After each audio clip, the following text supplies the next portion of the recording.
Hi అండి, welcome back to my channel Yash 19. ఈరోజు video breakfast recipe oats dosa చేయబోతున్నాను.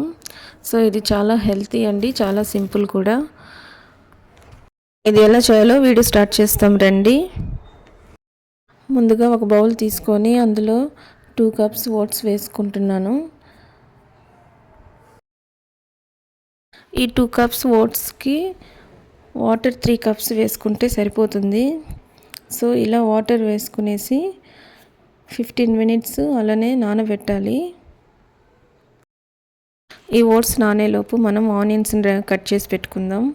So 15 minutes తర్వాత ఒక మిక్సీ జార్ తీసుకొని అందులో నానబెట్టి ఉన్న ఓట్స్ని వేసుకోవాలి. ఇలా వీడియోలో చూపించిన విధంగా ఓట్స్లోని వాటర్ని బాగా స్క్వీజ్ చేసేసి ఓట్స్ మాత్రం వేసుకోవాలి.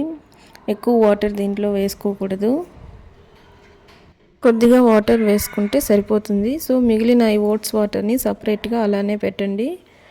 దీన్ని మిక్సీ వేసిన తర్వాత యూస్ చేసుకుందాం. ఈ ఓట్స్తో పాటు ఒక మీడియం సైజ్ ఆనియన్ ముక్కలు, 2 పచ్చిమిరపకాయలు, కొద్దిగా కొరియాండర్ లీవ్స్ వేసుకోవాలి. సో వీటితో పాటు మనం బ్యాటర్కి సరిపోయే సాల్ట్ కూడా ఇందులోనే యాడ్ చేసుకోవాలి. ఇవన్నీ వేసుకునేసి మనం మిక్సీ పట్టించుకొని దీన్ని దోశ బ్యాటర్ లాగా రెడీ చేసుకోవాలి.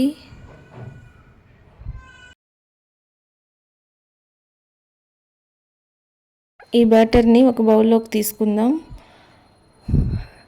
సో ఈ పిండి చాలా థిక్గా ఉంది కాబట్టి ఇందులో కొంచెం వాటర్ అన్నా లేదంటే మిగిలి ఉన్న ఓట్స్ వాటర్తోనైనా ఈ బ్యాటర్ని దోశ పోసేదానికి సరిపడేలాగా మనం రెడీ చేసుకోవాలి. దోశ బ్యాటర్ రెడీ అయిపోయింది.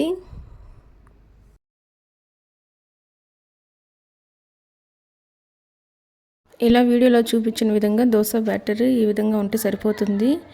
ఇప్పుడు పిండితో దోశలు వేసుకుందాం. స్టవ్ పైన ఒక తవా పెట్టి తవా హీట్ ఎక్కిన తర్వాత ఈ దోశ పిండిని దీనిపైన దోశల్లాగా వేసుకోవాలి. వేసుకునేసి పైన కొంచెం ఆయిల్ వేసుకొని స్టవ్ని మీడియం ఫ్లేమ్లోనే పెట్టి దోశల్ని కాల్చుకోవాలి. ఈ దోశని మీడియం ఫ్లేమ్లో పెట్టి కాల్చుకుంటేనే బాగుంటుంది, లోపలంతా బాగా కాలుతుంది. సో ఇదేలాగా అన్ని దోశలు వేసుకోవచ్చు. అంతేనండి, మనకి హెల్తీ బ్రేక్ఫాస్ట్ రెడీ అయినట్లే. దీనికి సైడ్ డిష్గా పీనట్ చట్నీ ఉంటే బాగుంటుంది. సో మీరు ఒకసారి ట్రై చేయండి. ఈ వీడియో కనుక నచ్చినట్లయితే లైక్ చేయండి, షేర్ చేయండి, సబ్స్క్రైబ్ చేయండి. Thanks for watching. మళ్ళీ ఇంకొక వీడియోలో కలుస్తాం. Bye friends.